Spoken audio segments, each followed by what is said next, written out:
Bonjour à toutes et à tous et bienvenue dans ce nouvel épisode du Mindset Show.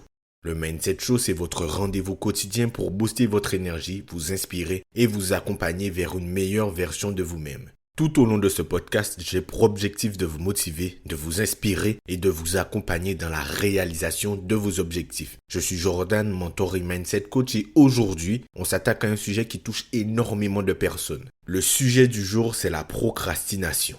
Vous savez, cette tendance à remettre au lendemain ce que l'on pourrait faire aujourd'hui. Cette envie de différer les tâches jusqu'à la dernière minute. Procrastiner est souvent perçu comme une mauvaise habitude, mais ce comportement est bien plus complexe qu'il n'y paraît. Dans cet épisode, on va explorer tous les aspects de la procrastination. Qu'est-ce que c'est? Pourquoi on le fait? Quels sont les schémas mentaux et les croyances qui y sont attachés? Et enfin, on va parler de stratégies concrètes pour cesser de procrastiner et devenir plus productif. Mais avant que nous rentrions plus en profondeur dans le sujet, j'ai une annonce spéciale à vous partager. Je suis heureux de vous annoncer que je me lance officiellement dans l'accompagnement personnalisé. J'ai conçu cet accompagnement pour qu'il soit une véritable parenthèse de soutien. Une opportunité pour que nous puissions échanger en toute sincérité sur ce qui vous inspire ou vous freine.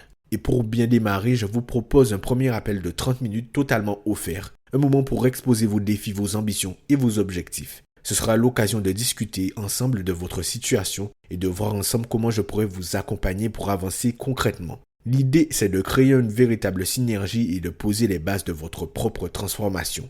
Si cela résonne avec vous, que vous vous sentez l'envie de faire ce premier pas, alors n'hésitez pas. Le lien pour réserver votre appel est disponible dans la description de cet épisode. J'ai hâte de vous rencontrer et de vous accompagner dans la réalisation de vos objectifs. Nous allons maintenant entrer dans le sujet. Alors attachez vos ceintures et c'est parti. Commençons par définir la procrastination. Procrastiner, c'est reporter une tâche, une obligation ou une décision à plus tard, même si l'on sait que cela peut être néfaste. Ce phénomène n'est pas simplement lié à la paresse ou au manque d'organisation. C'est un processus psychologique complexe, souvent influencé par des schémas mentaux, des émotions et des motivations conflictuelles. Quand on procrastine, ce n'est pas par manque de volonté. C'est plutôt une façon de gérer ou d'éviter les émotions inconfortables comme la peur de l'échec, l'incertitude ou même l'ennui. La question qui se pose maintenant, c'est pourquoi procrastine-t-on? Pour comprendre pourquoi on procrastine, il faut se pencher sur notre cerveau et sur les mécanismes mentaux en jeu. En général, la procrastination survient lorsque l'on fait face à une tâche perçue comme difficile ou ennuyeuse. Si une tâche nous paraît compliquée ou demande un effort intellectuel ou physique important, on peut ressentir de l'anxiété rien qu'à l'idée de s'y atteler. Les tâches monotones ou peu stimulantes entraînent un manque de motivation, car elles ne génèrent pas assez d'enthousiasme ou de satisfaction dans l'immédiat.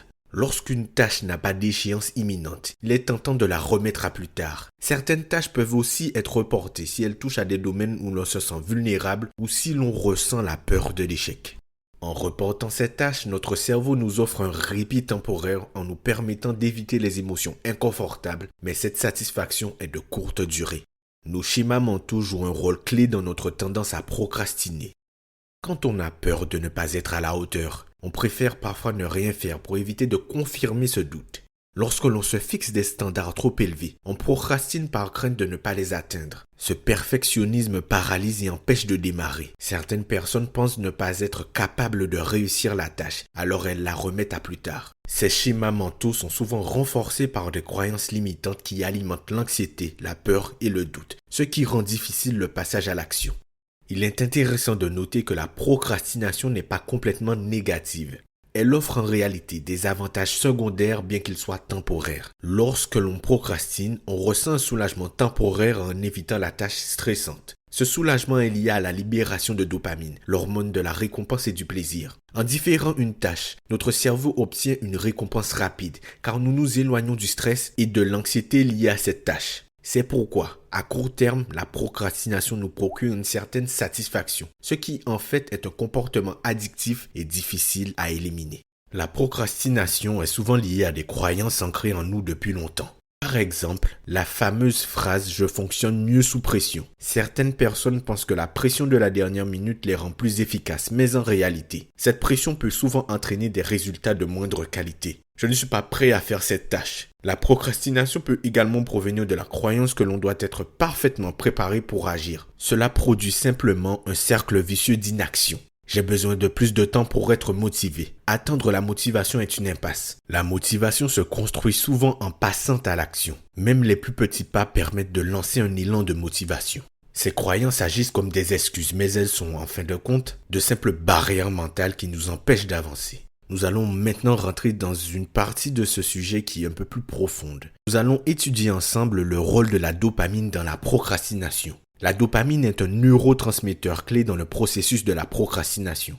Elle est souvent appelée l'hormone de la récompense, car elle nous procure une sensation de plaisir et de satisfaction. Quand on procrastine, on choisit souvent des activités plus faciles et gratifiantes, comme regarder des vidéos ou parcourir les réseaux sociaux, car elles nous offrent des pics de dopamine instantanés. Ce mécanisme de récompense rapide devient addictif, car le cerveau s'habitue à obtenir du plaisir sans effort. Cependant, lorsque la tâche initiale reste en suspens, l'anxiété et le stress finissent par s'accumuler. Cette accumulation crée une tension que la dopamine seule ne peut plus apaiser. Pour surmonter la procrastination, il est essentiel de transformer les schémas mentaux, de changer nos habitudes et d'apprendre à se détacher de la gratification instantanée. Pour ce faire, comme vous l'avez sûrement compris, nous allons rentrer dans ma partie préférée. Je vais vous présenter des stratégies concrètes pour vous aider à surmonter la procrastination. Je veux tout de même appuyer sur certains points. Il est important de comprendre que pour surmonter la procrastination, c'est un processus de longue haleine. Ne soyez pas déçus si vous n'y arrivez pas du premier coup. C'est normal. Vous devez y aller par étapes, petit à petit. N'oubliez pas que pour certaines personnes, c'est un mode de fonctionnement que vous avez depuis des années. Cela va donc nécessiter de déconstruire certains schémas mentaux, de changer certaines habitudes et de reconstruire votre mode de fonctionnement.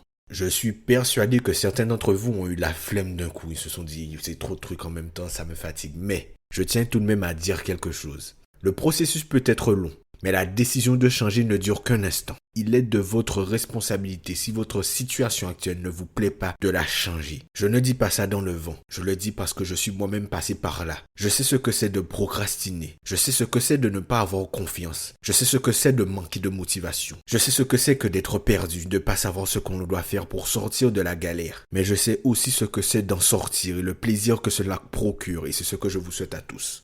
Ne soyez pas trop dur avec vous si vous n'y arrivez pas du premier coup. C'est normal, ça prend du temps. Mais dès aujourd'hui, vous pouvez prendre la décision de tout changer. Prendre la décision de vous lancer dans cette transformation. C'est également à votre portée. Et si vous êtes prêt à vous lancer dans cette transformation, nous allons aborder ensemble une stratégie concrète pour y arriver.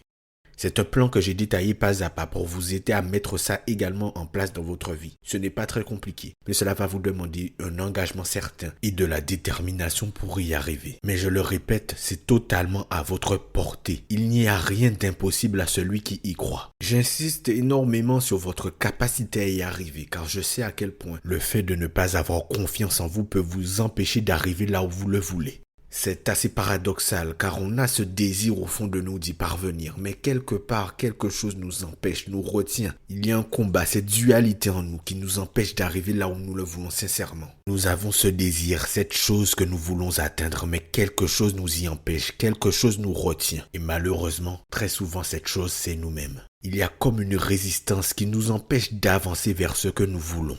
Et selon moi, il n'y a rien de pire que de se retrouver dans cette situation, car nous nous retrouvons à être notre propre ennemi. Mais malgré tout cela, malgré le ton alarmant que je prends, vous avez le pouvoir de vous en sortir. Ayez confiance en vos capacités. Affrontez, confrontez les croyances limitantes qui vous empêchent de vous développer, de vous épanouir pleinement. Ce n'est pas uniquement réservé aux autres. Vous y avez vous aussi le droit. Mais pour cela, il y a certaines choses à faire, certaines étapes à franchir. Ça peut paraître difficile à première vue. Vous avez l'impression que c'est une montagne de travail que vous avez à faire, mais oubliez le sommet quelques instants. Commencez par poser le premier pied.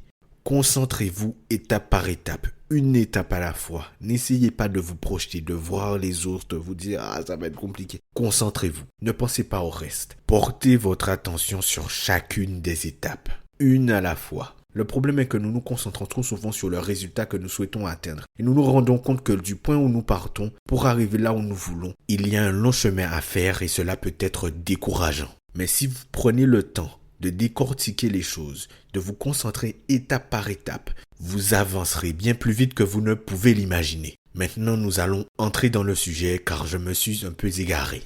Commençons par le premier pas. Fractionnez les tâches en petites étapes simples. Une tâche semble souvent intimidante parce qu'elle paraît gigantesque. Divisez-la en petites étapes simples et concrètes pour réduire la peur de l'inconnu et faciliter le passage à l'action. Deuxième pas, établissez des mini-délais. Fixez-vous des objectifs avec des délais réalistes. Par exemple, accordez-vous 25 minutes de travail intense sur une tâche, suivi de 5 minutes de pause. Puis recommencez autant de fois que possible. Cela aide à se concentrer et à réduire l'envie de procrastiner. Cela peut sembler court comme délai, mais vaut mieux passer 25 minutes sur une tâche que 0 de la journée. Troisième pas.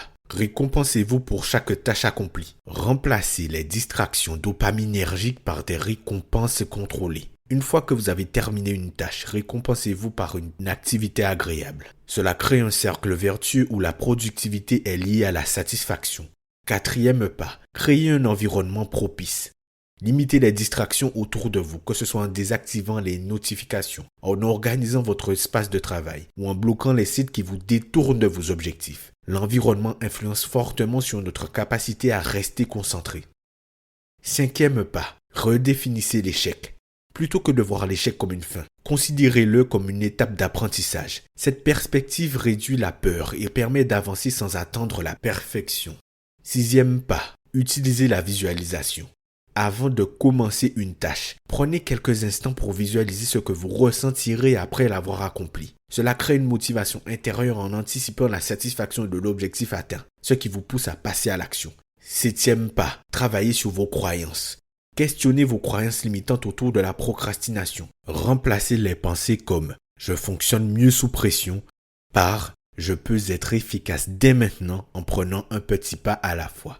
Huitième et dernier pas, développer une routine de démarrage. Parfois et très souvent d'ailleurs, le plus difficile est de commencer. Créez une petite routine qui vous met dans de bonnes dispositions pour démarrer. Cela peut être préparer votre espace de travail, vous préparer un café, faire quelques respirations profondes ou noter rapidement vos objectifs du jour. Cela amorce le processus et diminue l'inertie initiale. Procrastiner est une habitude profondément enracinée, influencée par des émotions, des croyances et des schémas mentaux. Cependant, en prenant conscience de ces mécanismes et en adoptant des stratégies pratiques, il est possible de se libérer de cette habitude. Le plus important est de ne pas culpabiliser, mais de voir la procrastination comme une opportunité d'apprentissage et de développement personnel. En travaillant sur ces schémas et en s'appuyant sur des stratégies concrètes, vous pouvez transformer votre relation au travail, à la productivité et surtout, gagner en satisfaction personnelle. Je vous remercie d'avoir été avec moi pour cet épisode du Mindset Show. J'espère que ces conseils vous aideront à cesser de procrastiner et à avancer vers vos objectifs avec plus de sérénité et de motivation. N'hésitez pas à partager cet épisode à quelqu'un qui a besoin d'entendre ça, à laisser un avis ou une note sur le podcast et surtout à vous abonner pour ne manquer aucun épisode. C'était Jordan pour vous servir. On se dit à demain pour le prochain épisode. Salut!